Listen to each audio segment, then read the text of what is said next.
ஸ்ரீ ஷிரடி சாய்பாபா கோவில் கௌரிவாக்கம் சென்னை 6,73,000 என்ற முகவரியில் அமைந்திருக்கிற பாபா கோயிலில் இன்றைக்கு வியாழக்கிழமை வியாழன் தரிசனம் விடியல் நிதர்சனம் பாபாவுடைய தரிசனம் சகல பாவங்களையும் போக்கும் அற்புதம்.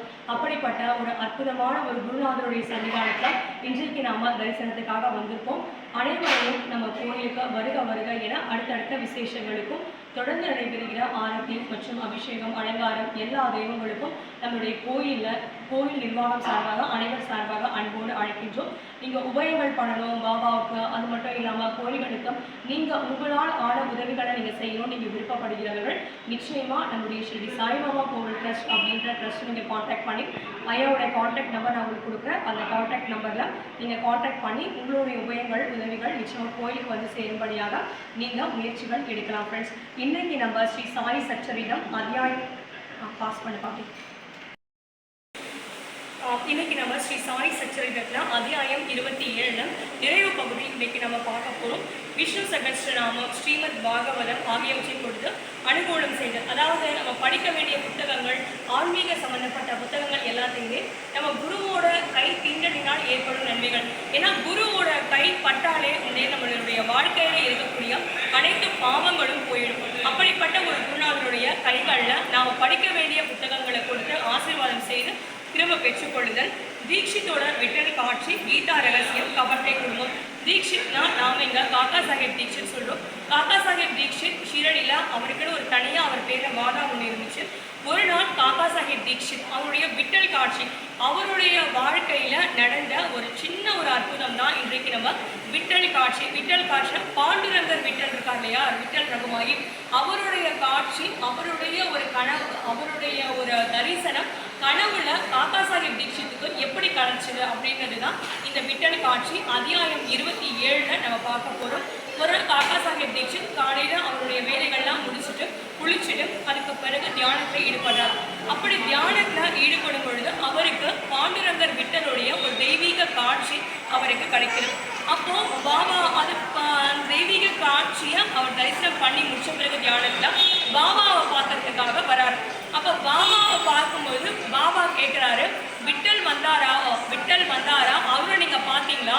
அப்படி பார்த்தீங்கன்னா அவரை நீங்க கெட்டியா பிடிச்சிக்கோங்க, அப்படி இல்லைன்னா அவர் உங்களை ஏமாத்திட்டு ஓடிடுவாருன்றார். அப்போ காக்கா சாஹேப் தீட்சித்துக்கு ஒரு பெரிய ஒரு சந்தோஷம், ஆச்சரியம் வர. ஏன்னா தியானத்துல நம்மளுக்கு விட்டல் காட்சி கொடுத்தது பாபா சொல்றாரே அப்படின்னு. அதனாலதான் பாபா முக்காலம் உணர்ந்தவர். இப்போ ஒருத்தர் போய் நின்னாங்கன்னா பாபா அவங்களுடைய இறந்த காலம், நிகழ்காலம், எதிர்காலம் எல்லாத்தையுமே சொல்லிடுவார். அப்படிப்பட்ட ஒரு அற்புதமான ஒரு குருநாதர் தான் நம்மளுடைய குருநாதர். அப்படி சொல்லும் போது விட்டல் பாட்டில் என்ன பண்றாரு, விட்டல் வந்தது உண்மை, அவர் கெட்டியா பிடிச்சிக்கணும் அப்படின்னு பாபா சொல்லியிருக்காருன்றத அவர் உணர்ந்துட்டார்.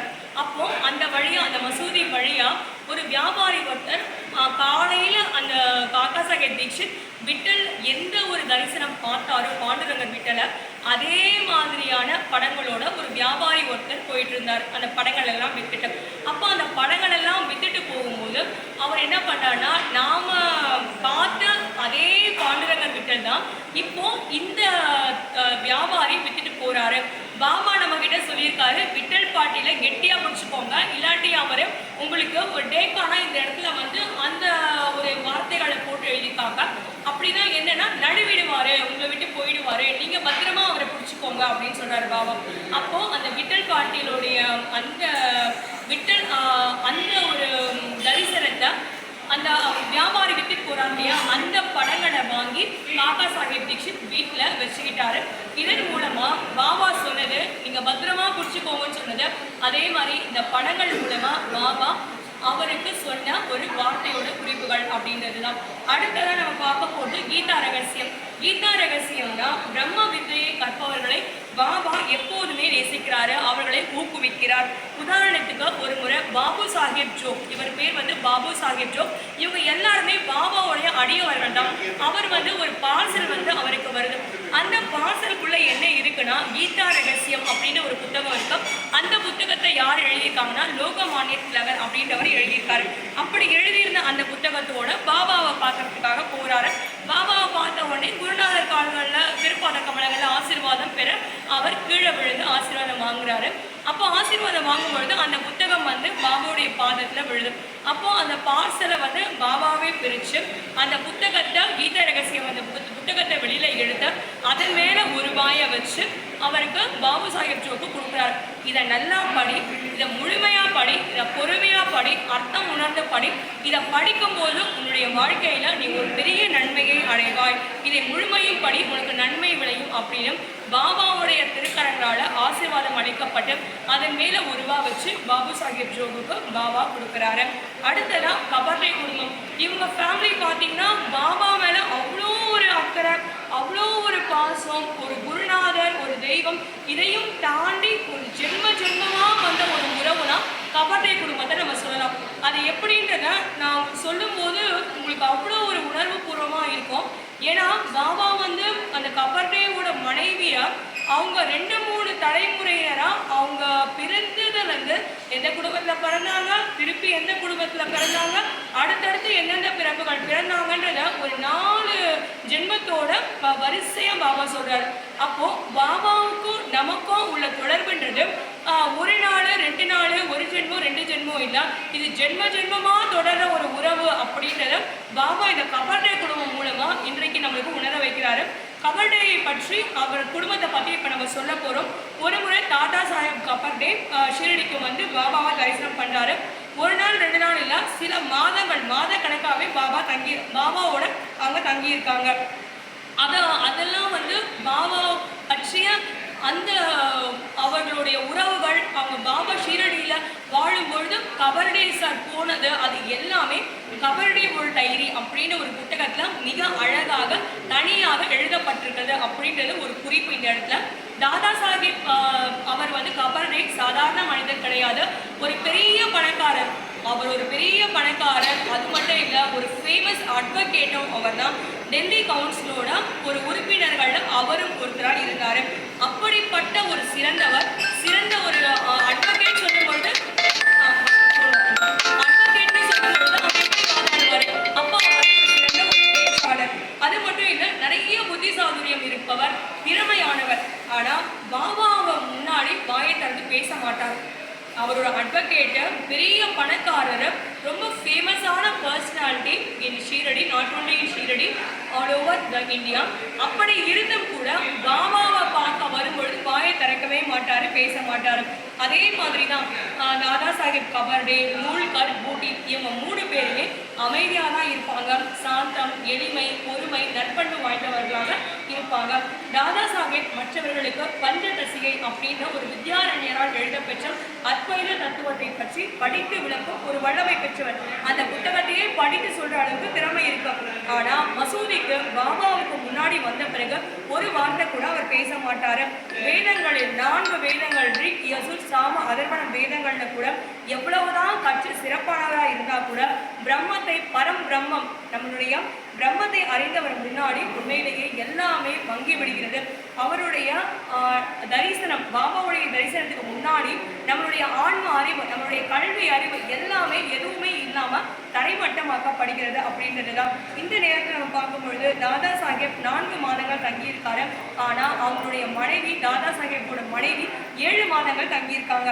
இருவருமே ஷிரடி வாசத்தை பற்றி பாபாவோட இந்த அனுபவங்களை மிகவும் மகிழ்ச்சி அடைகிறார். ஏன்னா சாதாரண விஷயம் இல்லை, நம்ம பாபா நம்மளுடைய குருநாதர், அவரு நம்மளுக்கு வழிகாட்டுறவர், நம்மளுக்கு என்ன தேவையோ எல்லாமே நிறைவேற்றுபவர். அவர் முன்னாடி நம்மளுக்கு தேவையே எதுவுமே கிடையாது, வேண்டதுக்கு வேண்டுவன எதுவுமே கிடையாது. ஏன்னா எல்லாமே பாபா முன்னாடியே நம்மளுக்கு நிறைவேற்றி கொடுத்துருக்காரு.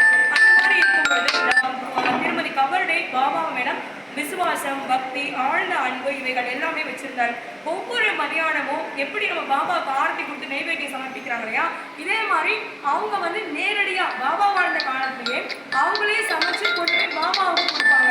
எப்படின்னா பார்த்தீங்கன்னா அதுல வந்து சம்சா, பூரி, சாதம், சூப்பு, சர்க்கரை பொங்கல், பட்சன் இவைகளோட மசூதிக்கு வந்து மணிக்கணக்கில் பாபா உட்காண்டிருப்பாரு. அவங்க சாப்பாடு கொண்டு அவங்க இல்லைனா, ஆனால் இந்த அம்மா கபர்டே இருக்காங்க இல்லையா, அவங்களுடைய மனைவி கொண்டு வந்தால் மட்டும் உடனே பாபா இருந்த இடத்த விட்டு எழுந்து பாத்திரத்தோட மூடியை எடுத்துட்டு உடனே சாப்பிட ஆரம்பிச்சிடுவாரு. ஷாமா கூடவே இருப்பார் இல்லையா, அவரு கோவம் வருது. ஏன்னா நீங்கள் மற்றவங்க சாப்பாடெல்லாம் எடுத்து சாப்பிட மாட்டீங்க, ஆனால் கபர்டே அவங்களுடைய மிஸ்ஸஸ் கொண்டு வந்தால் மட்டும் உடனே எடுத்து நீங்கள் சாப்பிட்றீங்க பாபா, இதெல்லாம் நீங்கள் மற்றவங்களுக்கு ஒரு பார்ஷியாலிட்டி மாதிரி நீங்கள் பண்ணுறீங்க சொல்றாரு. அப்போ இந்த பலகாரங்கள் மட்டும் ஏன் உங்ககிட்ட இவ்வளோ ஸ்பெஷலாக இருக்கு? மிஸ்ஸஸ் கவர்னே கொண்டு வந்தால் மட்டும் ஏன் நீங்கள் இவ்வளோ இன்ட்ரெஸ்டடாக வாலண்டரியாக நீங்கள் முன்னாடியே போயிட்டு எடுத்து சாப்பிட்றீங்கன்னு இந்த question was asked by Shama to Baba. அப்போ பாபா சொல்கிறாரு, உண்மையிலேயே இந்த உணவு அசாதாரணமானது தான். This is not a ordinary food அப்படின்னு பாபா சொல்கிறாரு. எந்த விதத்துலனா முந்தைய பிறவியில் இவங்க ஒரு பசுவாடினாங்க, அதிக பால் கொடுத்துட்டு இருந்தாங்க. அதுக்கு பிறகு ஒரு தோட்டக்கார குடும்பத்தில் பிறந்தாங்க. அதுக்கு பிறகு சத்திரிய குடும்பத்தில் பிறந்தாங்க. அதுக்கு பிறகு ஒரு மனிதனுடைய குடும்பத்தில் பிறந்தாங்க. அதுக்கு பிறகு பிராமணனுடைய குடும்பத்தில் பிறந்தாங்க. 5 தலைமுறை 5 ஜென்மத்து உறவை பாபா சொல்றாருங்க. 5 ஜென்மமா இவனுக்கும் எனக்கும் தொடர்பு இருக்கு. ஒரு பக்தைக்கும் ஒரு குருவுக்கும் உள்ள தொடர்பு நீடித்து கொண்டே வருது அப்படின்னு சொல்றாங்க.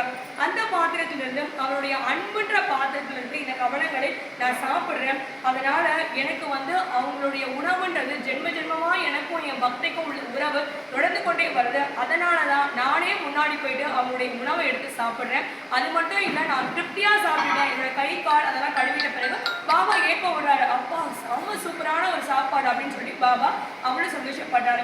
அதுக்கு பிறகு பாபாவுடைய கால்கள்லாம் அந்த அம்மா பிடிச்சு விடுறாங்க. அந்த அம்மாவுடைய கைகளை பாபா பிடிச்சு விடுறாரு.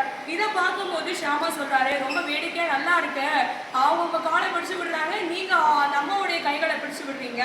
அதனால கடவுளுக்கும் பக்தைக்கும் உள்ள ஒரு பரஸ்பரமான ஒரு உறவு உண்மையாலுமே உங்களை பார்க்கும் பொழுது ரொம்ப சந்தோஷமா இருக்கு பாபா. அன்பான குரலால அந்த அம்மா கிட்ட சொல்றாங்க, நீ ராஜா ராமா நீ சொல்லிட்டே இரு. இதை சொல்லிட்டே வந்தனா நிச்சயமா உன்னுடைய வாழ்க்கையினுடைய நோக்கத்தை நீ எய்துவாய். ஆன்மீக விஷயங்களை பற்றி பழக்கம் இல்லாதவங்களுக்கு இது ஒரு சாதாரண விஷயமா இருந்தா கூட சக்திபாத், அதாவது குருவுக்கும் பக்தர்களுக்கும் இடையே உள்ள உறவு இந்த இடத்துல மாற்றி விடுவதாகும். அதாவது குருவினுடைய சக்தியை ஒரு பக்தைக்கு மாற்றி விடுவது அப்படின்றது ஒரு பொருள். பாபாவின் மொழிகள் எவ்வளவு வல்லமை வாய்ந்தவையாக இருக்கின்றன. ஒரே வினாடியில் அவைகள் அவரது உள்ளத்தை துளைத்து அங்கே இடம் பிடித்துக் கொண்டன. குருவுக்கும் சீடனுக்கும் இருக்க வேண்டிய உறவு தன்மையை பற்றி இந்த நிகழ்ச்சி நமக்கு விளக்குகிறது. இருவரும் ஒருவருக்கொருவர் அன்பு கூர்ந்து சேவை செய்ய வேண்டும். அவர்களுடைய எவ்வித பாகுபாடும் வித்தியாசமுமே கிடையாது. இருவரும் ஒருவர் இல்லாமல் மற்றவர் வாழ முடியாது. சீடன் குருவின் பாதங்களில் தன் தலையை வைப்பது ஒரு புறத் தோற்றமே. உண்மையில் அந்தரங்கமாக அவர்கள் ஒன்றையாம். அவர்களிடையே எவ்வித பாகுபாட்டையும் காண்பவன் இன்னும் பக்குவம் அடையாதவன் ஒழுங்கற்றவன். ஸ்ரீ சாயை பணிகம் அனைவருக்கும் சாந்தி நிலவட்டும். அத்தியாயம் 27 இதோடு முடிவடைந்தது. ஜென்மமா நமக்கும் குருவுக்கும் உண்டான தொடர்பு, அவருடைய ஆசைகள் என்றென்னைக்கும் அனைவருக்கும் கிடைக்க குருவினுடைய திருப்பாத கமலங்கள்ல பிரார்த்தனைகளை நாம் சமர்ப்பிக்கிறோம். ஸ்ரீ சத்யநாராயண சத்குரு சாய்நாத் மகாராஜ் கி ஜெய். ஓம் சாய்ராம். ஸ்ரீ சாய்ராம். ஜெய் ஜெய் சாய்ராம்.